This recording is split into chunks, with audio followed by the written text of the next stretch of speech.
sessions is for you to have these things tucked in your back pocket, these tools, these networking connections, these people that you can reach out to and be in conversation about as you go about your daily business when it comes to social media. Great tagline. I wish I would have thought about that. Feed your belly and your brain. So I hope you got some food and some coffee or some water. And we're going to spend the rest of the morning, hopefully, feed your brain.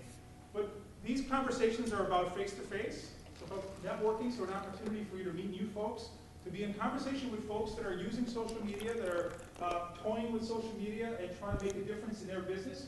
But it's also an opportunity for you to get some education, to hear about things that are going on, some best practices, and, for example, today, to hear a little bit about the legal side of things when it comes to social media.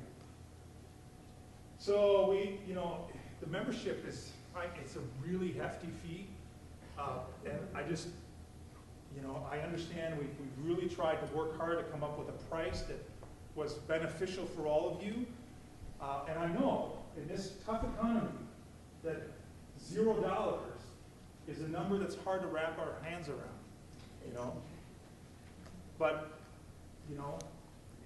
that's the price you have to pay to be connected to some great people around here. So, on your tables, you have a little worksheet there. And this is purely an opportunity for you to take notes. And one of the things, did you meet one new person?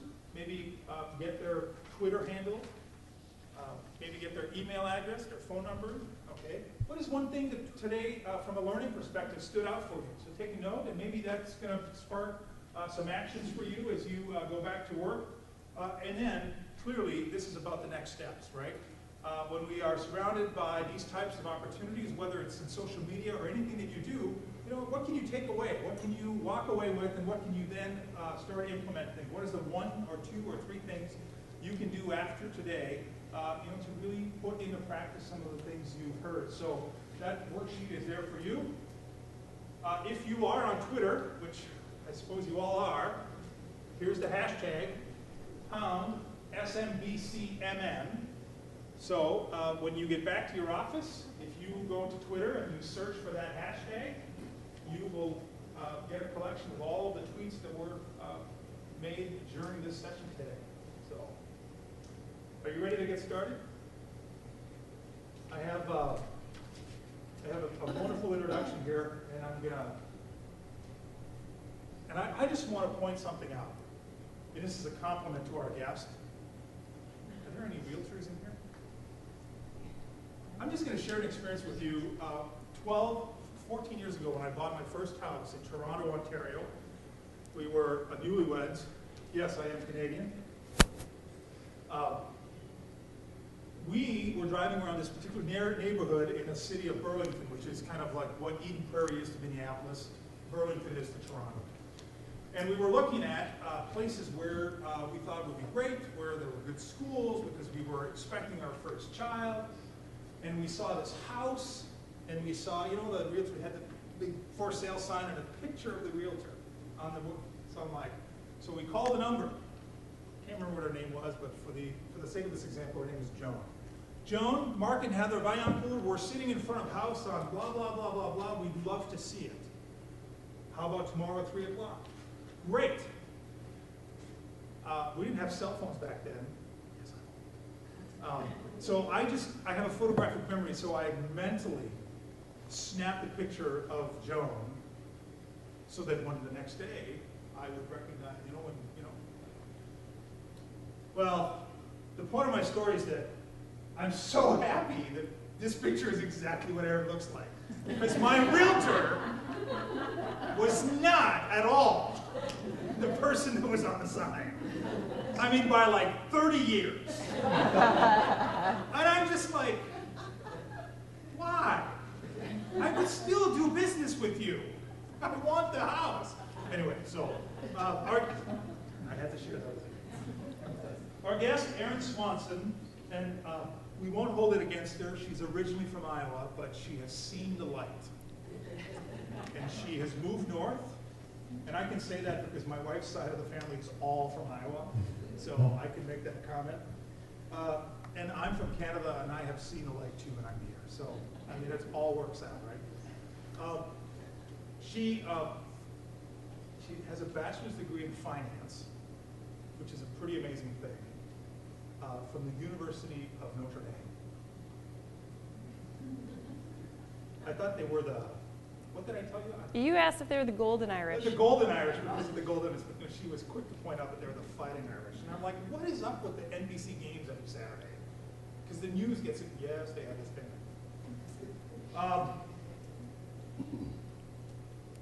She came back to, she moved to the Twin Cities ultimately to go attend law school at the University of Minnesota. She's licensed to practice in Minnesota, in Iowa, and Wisconsin, and has represented companies in all 3 states. She's a member of the Business Resource Group, the Alternative Board, the Minnesota State Bar Association, the Hennepin County Bar Association, just to name a few. She's also a charter member of the Rotary Club of Northwest Hennepin County, and she serves on the board of directors of several organizations. She's also been asked to speak, and she speaks on this topic and several other topics all over the Twin Cities and the States, and things like the legal implications of using social media, top 10 business myths, protecting your company's intellectual property, and the list goes on. So we're delighted that Erin is here with us this morning to talk to us a little bit about all these things and the legal aspects. So Erin Swanson, welcome to Social Media Breakfast, Central Minnesota. Thanks.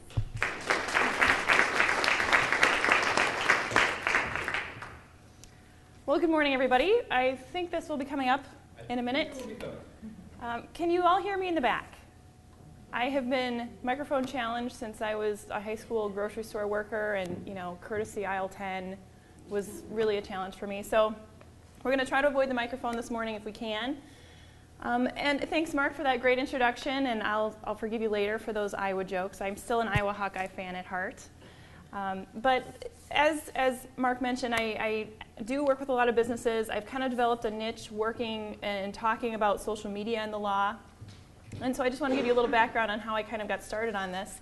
But I got my start right out of law school working for a firm in the Twin Cities that was relatively traditional, and they were kind of lagging behind on the social media scene.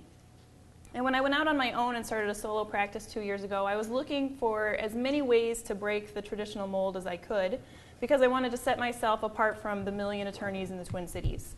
And so I, also being a new business, looking to cut costs, I started experimenting with social media as a way to market my own practice.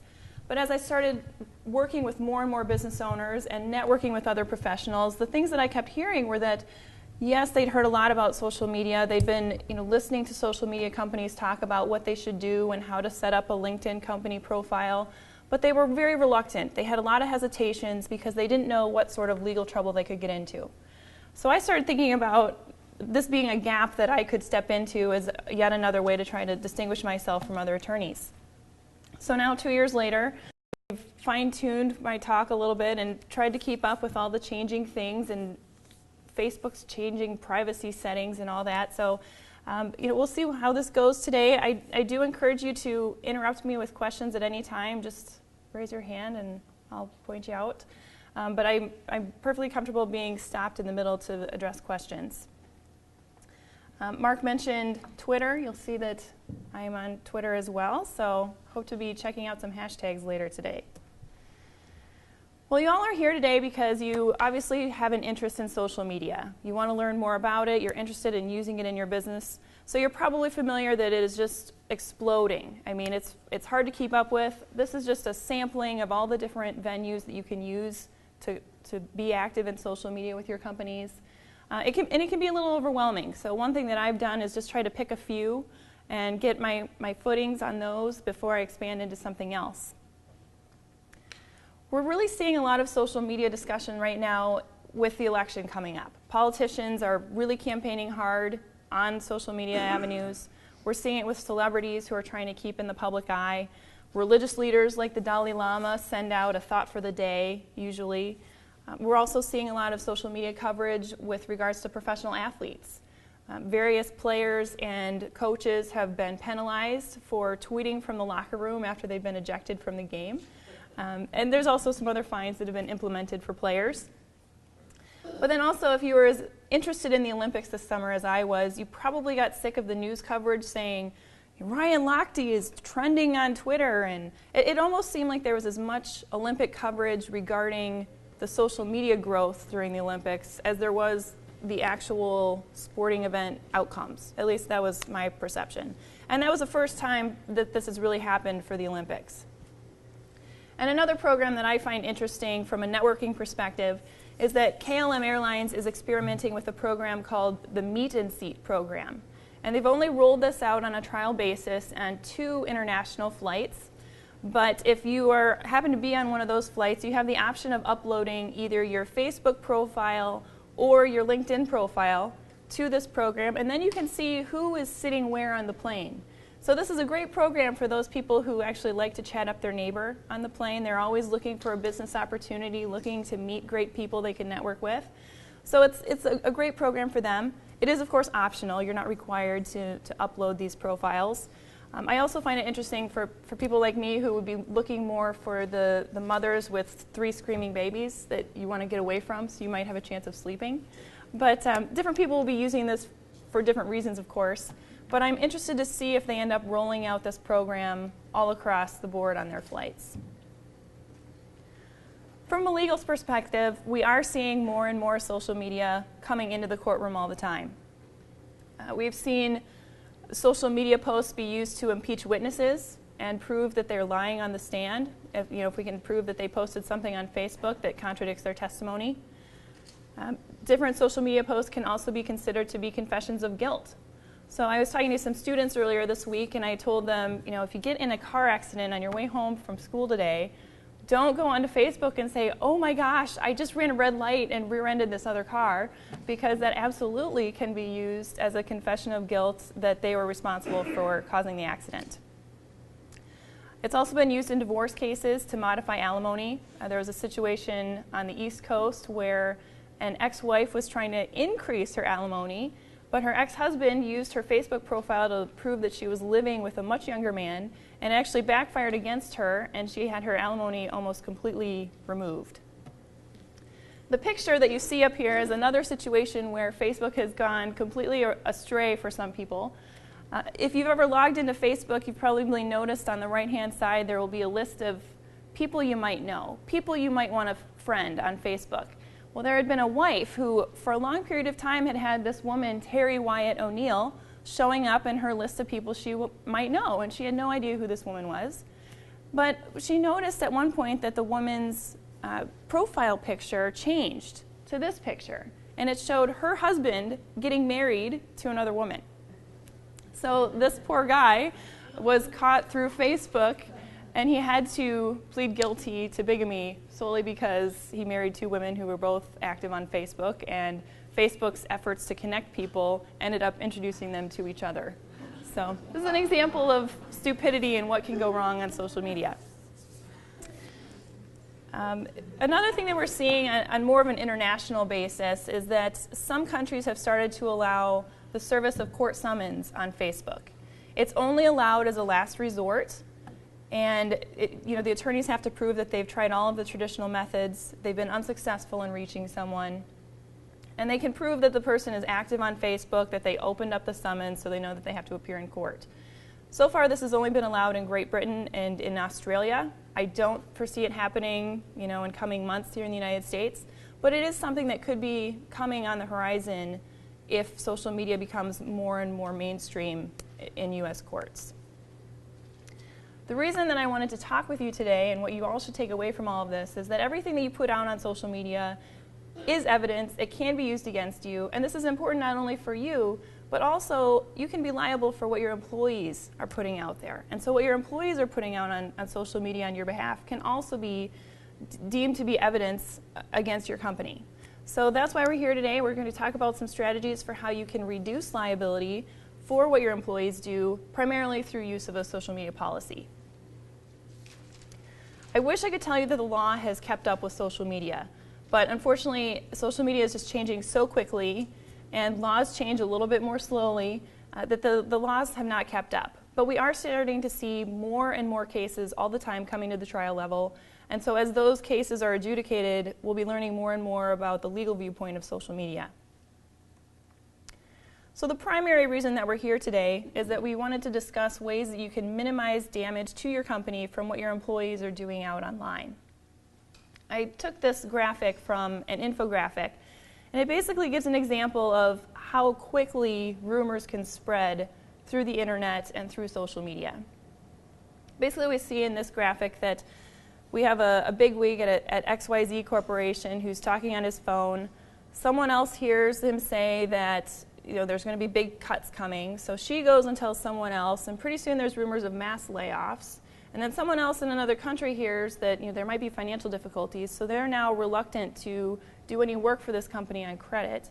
You can just see how negatively a rumor could impact your company. And unfortunately, those rumors can spread so much more quickly on social media than they did in the more traditional means. This is an example of how social media can damage a company's reputation. It's actually something that I took from one of my Facebook friends' profile pages. But in it we see this girl says, "I have the coolest boss in the world. He's awesome on so many levels. I am so lucky." And then a couple minutes later, we see her update saying, "This is what happens when your idiot boss sees your Facebook up at work." And I have to admit, I never actually asked her what the story was behind this, but I figure it was one of two things. Either she was in her cubicle at work, her boss came up behind her, saw that she was on Facebook during the workday, and so she decided to type something complimentary and then change her tune after he walked away, or else she walked away and left Facebook up at work. He saw it and typed in the complimentary phrase himself. She came back, saw what had happened, and disagreed with it. Either way, it doesn't necessarily reflect well on this company. For one thing, the employees are on Facebook at work, raises questions about their productivity, how efficient they're being at work, but she's also making negative comments about her boss, which also makes the company look bad. So this is just an example of how what your employees doing on Facebook can really damage the reputation of your company. I had a video that we're going to try to see if we can get the sound to work. But it's another example of what can go wrong on social media. I'll give you a little bit of a background.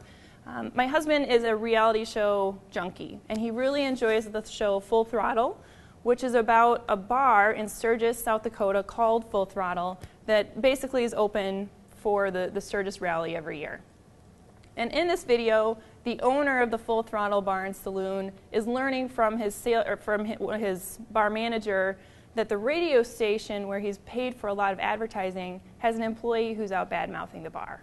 But basically, the manager of the bar tells the boss that he's learned that an employee of the radio station is bad-mouthing the bar. The owner is very upset about it because he's paid $6,000, $7,000, $8,000 for advertising to the radio station. And the sales manager for the radio station is out making negative comments about the bar on Facebook. He's upset about it because obviously you don't want to be paying someone for services and then have them damaging your company and potentially losing future business from it. So this is something that you probably could see how this could be a problem for your own companies. You don't want any of your clients or your employees bad-mouthing any of your clients online, because that makes your company look bad. It makes your clients want to pull their work from you and stop ordering from you. So it's definitely something that we'd like to control if possible.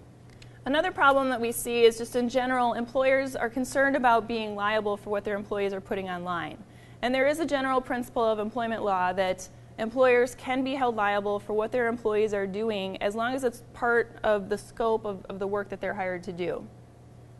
However, what employers need to remember is that even if a post is made outside of the scope of employment, they still might end up being sued for it. And then they're stuck in a position where they have the expense, the time, and the stress involved of defending that lawsuit up to the point that they can get it dismissed.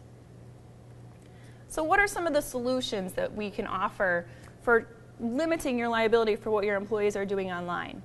The first thing I would say is that you need to decide if you want to allow your employees to use Facebook, Twitter, other forms of social media at work.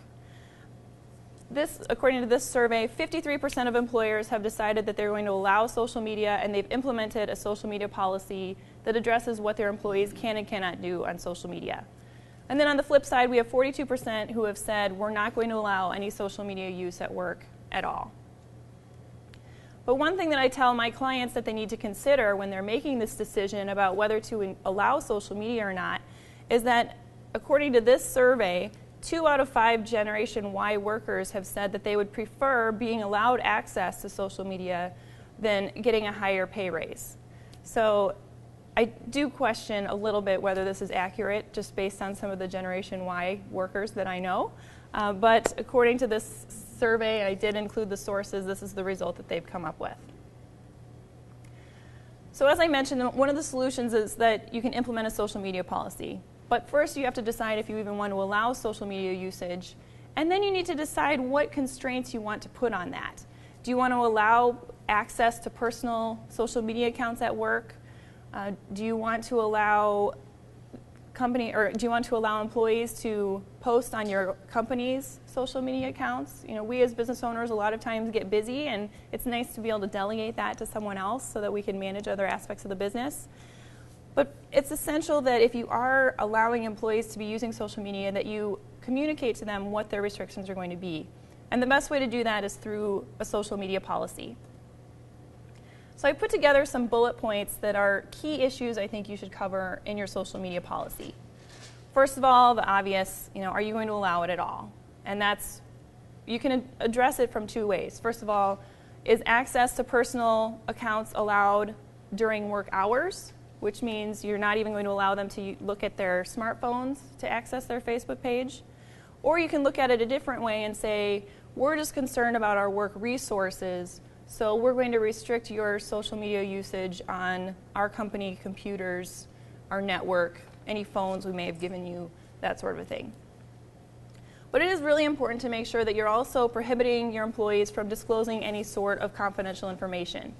This can be confidential information pertaining to your company, or it can be confidential information regarding your clients, your customers. This can be a really big issue in the healthcare industry. You don't want people out there posting anything about your patients. And it's amazing, even if people think that they are being anonymous about something, sometimes people can figure it out, especially depending on the type of the community you're in. I just had a chiropractic client who called me and said, I have an employee who I've learned is gossiping to people that come into the office. And he learned this because his niece came in and was talking to this woman, and it was amazing, the network of people that how he had learned this. But so I started asking him questions about, well, is she just telling a story, or is she identifying the patient by name? What's happening? And he said that she wasn't indicating the name, but she was doing it while the patient was still in the office being adjusted. And so it was a situation where the person that was hearing these stories could easily identify who was being talked about, and it was a definite violation of the chiropractor's obligation to keep patient information confidential. So we want to make sure that your employees are not doing any release of confidential information that could create any sort of liability for you. It's also important to prohibit the sharing of any sort of inappropriate photos or images. Again, this is something that's come up in the healthcare industry in the past. Every now and then you'll hear a story about a nurse or anesthetist who's posting pictures of their patients who are under anesthesia, and they've been posed in funny ways, and they think it's hilarious to share this on Facebook.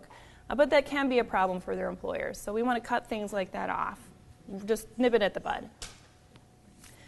One thing that is a relatively new development is that I used to tell employers that they could just flat out restrict employees from making any sort of negative comments about their employers, period.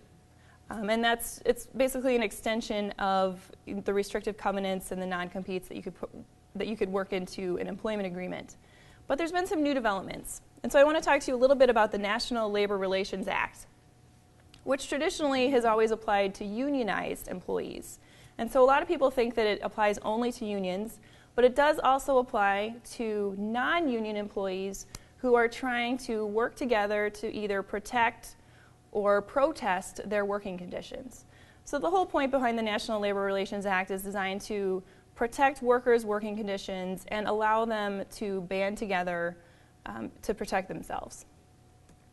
So the recent case that has come up involves hot dogs, actually. So who would have thought that posting an image of hot dogs at an event would end up being a social media case?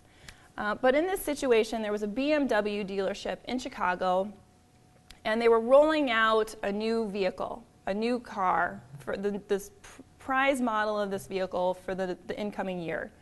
And so they decided to throw an event and invite a lot of people in, their past customers, to come to this event, invitation only, so that they could promote this new prize vehicle to their best customers.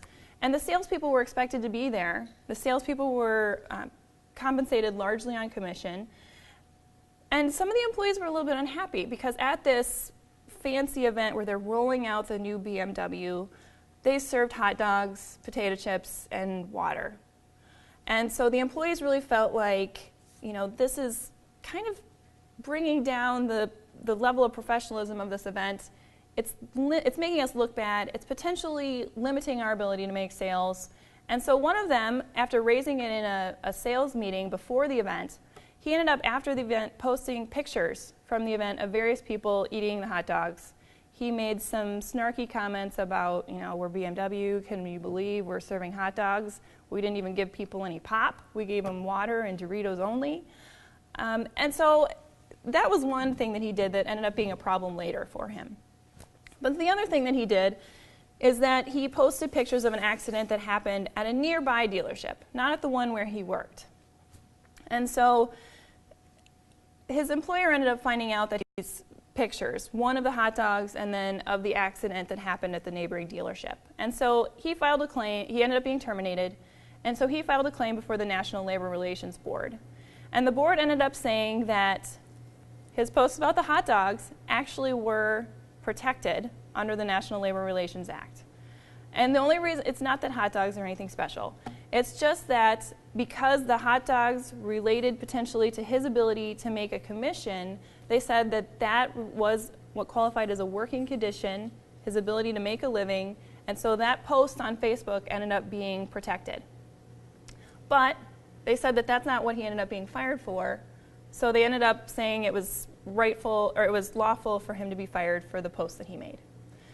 During their fact-finding, they ended up determining that he ended up being fired for the other incident relating the accident at the other dealership, and since that didn't deal with where he worked and his working conditions, it was perfectly fine for him to be terminated for that. But under the part of the review, we're taking the long way around to get to the point here today, but under the review, the National Labor Relations Board said that they needed to revise the policies in their handbook. And it did relate to their social media policy. Basically, in their employee handbook, they prohibited employees from having any sort of disrespectful or negative interactions with people, whether it be their bosses, their customers, that sort of a thing. And so the National Labor Relations Board said that if they can't be disrespectful in any way, they are going to be prohibited from banding together to protect their working conditions under the National Labor Relations Act. This is a new case. The decision just came out 2 weeks ago and was made public last week. I'm hoping there's going to be an appeal because I can definitely see the employer side of things where they don't want to prevent their employees from protecting their rights and banding together, but they don't want their employees to do it publicly, obviously. They don't want people going out on Facebook, making all these negative comments. So their really primary interest is they just want to divert those sorts of protected activities to more private forums so that the company's broader reputation isn't damaged from an upset employee who's ranting about something on Facebook. So I am hoping that there will be a modification during either an appeal to this judgment or through other cases that are pending this year.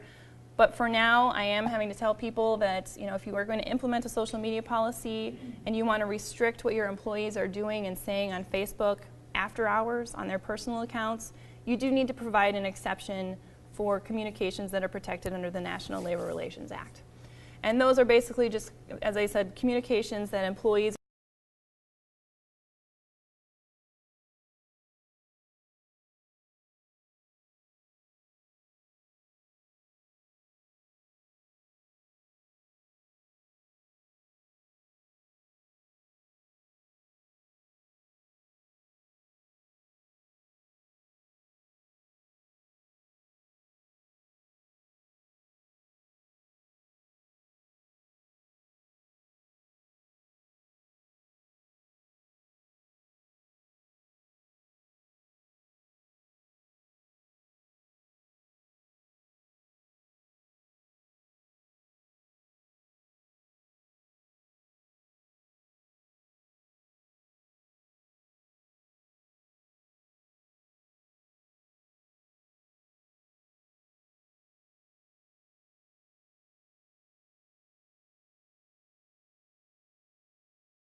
company, whether it be a name, slogan, whatever.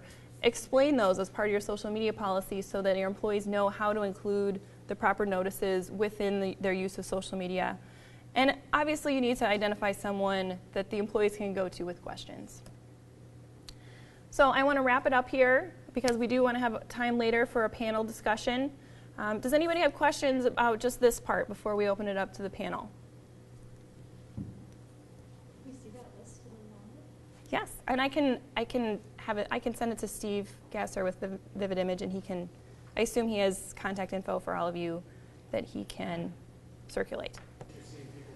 Well, I did reference a couple of the things that I see a lot. I guess I would say the biggest problem I see is just that companies aren't planning ahead. You know, they want to get into social media, they want to have somebody handle that. So maybe they have an employee that they feel is more savvy than them, and they give them just a little bit too much authority. And without having any sort of a plan or, you know, without outlining any sort of expectations, sometimes those employees can kind of go astray, or their visions of what the social media campaign should be might differ from the business owners. So I think it's just something that you need to think through and revisit your social media plan periodically to make sure that you have some of those controls in place to protect yourself from what your employees are doing. So, you know, really it's just a lack of planning. The biggest thing I see is the use of images. When you're posting on social media or posting on your website, the use of images. Google Images is great. However, those images that you find, if you search Google Images, a lot of them are copywritten. We had a client that went out and created some blog posts, and they grabbed an image from Google Images, but they decided not to use it. It did get uploaded to their site, but they decided not to use it. A year later, they get a bill from a company called Mastercraft. It's a big stock photography conglomerate that sent them a bill for $10,000 for having this little tiny 100 by 100 image that they had copywritten. When it all was said and done, they forgave them and they were able to move on. But use of images is something that can get you into trouble. Well, there's actually a couple different issues involved when you're dealing with images. The first is the giving credit and getting permission from the person who holds the copyright to an image. So it can be dangerous. You know, if you're pulling images off the internet, you should be checking the site that you're getting them from, because a lot of times there will be a link, sometimes it's clear, sometimes it's hidden, that talks about what the copyright is to that image and whether the person is giving you free authorization to use that image, or whether they're expecting you to give them credit, or whether they want you to pay a one-time royalty, whatever. So you need to check and make sure that you're not violating the copyrights of the person who owns the rights to that image. It's usually the photographer. But the other thing that I wanted to point out is a little bit separate from what Steve said, is that sometimes the people pictured in those images also have rights. Well, they always have rights about how their picture is being used. So I see a lot of clients who have events and they take pictures of the people that are there and they post them to Facebook saying, you know, we had a wonderful time at our open house last night. Here are the people that are there. Sometimes people don't want to have their picture put up in association with your event. So, you know, I also recommend getting authorization from the people featured in the images you're using, if they're pictures that you're just out and about taking, to make sure that you're not violating those people's rights and protecting how their likeness is used. Well, of course, the safest thing for you to do is to get it in writing, because then you have a written record you can keep hold of in case, you know, they come back a month later and say, hey, you know, I don't want this picture up. But obviously that's not practical, especially in the event setting where you have an employee running around with a camera phone. So at a bare minimum, I do recommend at least getting an oral authorization, you know, before you take the picture. You know, I'm going to put this up on Facebook. Do you mind if I take your picture? And if everyone's fine with it, go ahead and take the picture. And then if anyone were to complain later, obviously just pull the pictures really quickly. But you probably, from a practical perspective, aren't going to have much risk in that situation unless you're posting pictures in association with something that people are more likely to not want other people to know. So, for example, you're a drug rehab facility, you maybe have a get-together for people who have successfully completed your program and you take pictures and put them up on Facebook. Something like that. Maybe your program graduates don't want people to know they were in a treatment program. So you kind of have to look at, you know, what inferences might be drawn from the pictures that you're using and just in relation to what your company does to determine if people are going to object to them. But you're exactly right. You can work that into either, usually if people are signing up online, sometimes there's a paragraph blurb that pops up that you agree to, to different things, whether, you're releasing liability for participating in the event, you're authorizing them to use your picture if it's taken. I work with several photographers, and so we just have worked it into their customer contract saying, I'm hiring you to take my pictures. I understand as part of that, and I authorize you to go ahead and use them on your blog, submit them to magazines for publication, whatever. So if you can work it into either the sign-up process or your customer contract, it's a great way to address the release, because then again, it is in writing. You do have a record you can go back to if you have a complaint. Basically, if you're using anyone's image anywhere, whether it's print media, online, your marketing handouts, whatever, the treatment is the same. So you could add social media to that release. Just an additional comment when you're dealing with children, parents are allowed to make those decisions and give permission on behalf of the children, but once they reach the age of majority, they have the legal power to go back and revoke that and say, I know my mom said it was okay to use this picture, I don't want you to anymore. So then at that point you should pull down any pictures that have them identified in your social media accounts. There's not really any sort of a legal guideline because in Minnesota there is at-will employment. So if an employee is hired as an at-will employee, you can terminate them at any time for any reason. So employers basically choose to handle that however they like, and sometimes they will put in their employment manual that they have a tiered disciplinary policy where the first time they'll get a written warning and then the second time they'll maybe step it up a notch. But they obviously want to include an exception for something that's just incredibly blatant, and they want to be able to terminate the employee immediately. So all my clients have kind of chosen to handle that a little bit differently. And there hasn't. Because I learned from Beth. Okay, go ahead. There are a lot of there haven't been any cases really that talk about who owns an account that I have seen anyway. And so there are a lot of factors that will be looked at. First of all, who started the account, and the timing will be important. Did the employee bring it into their employment, or did they start it after they started working for a company? Did they start it at the direction of the employer? Were they required to open the account with the name of the company in it somehow, like Vivid Michelle? Or somehow indicating that it's more of a company account than a personal account. So there are a lot of factors that go into it. One thing that you can try to do is, or a general rule of thumb to keep in mind is that, in general, things that employees do on behalf of your company that's within the scope of their employment, the employer has rights to. But independent contractors, the rule is reversed. So that's exactly what Steve was mentioning. If you hire an outside company to do your social media, do your web page design or whatever, if they're an outside party who's a third party independent contractor, the rule is reversed in that they maintain rights to the content they create for you unless you have it written in the contract otherwise. So that's another rule that comes into play when you're trying to determine ownership of an account is, is it an employee, is it an independent contractor, was it created as part of their job, So that's why I think it's important to determine it up front and say in the contract, we understand that you have this personal account. You can keep that one if you want, but we want you to start a new one for work on behalf of our company. Or we want you just to be one of the people posting on our Vivid Image account that might, have Vivid Image being the name. So it's just a good example or a good idea to determine these things up front so that you don't have those gray area questions later, especially if you have really successful employees who have developed a large following. Those are going to be the accounts that are going to be the most painful for you to lose.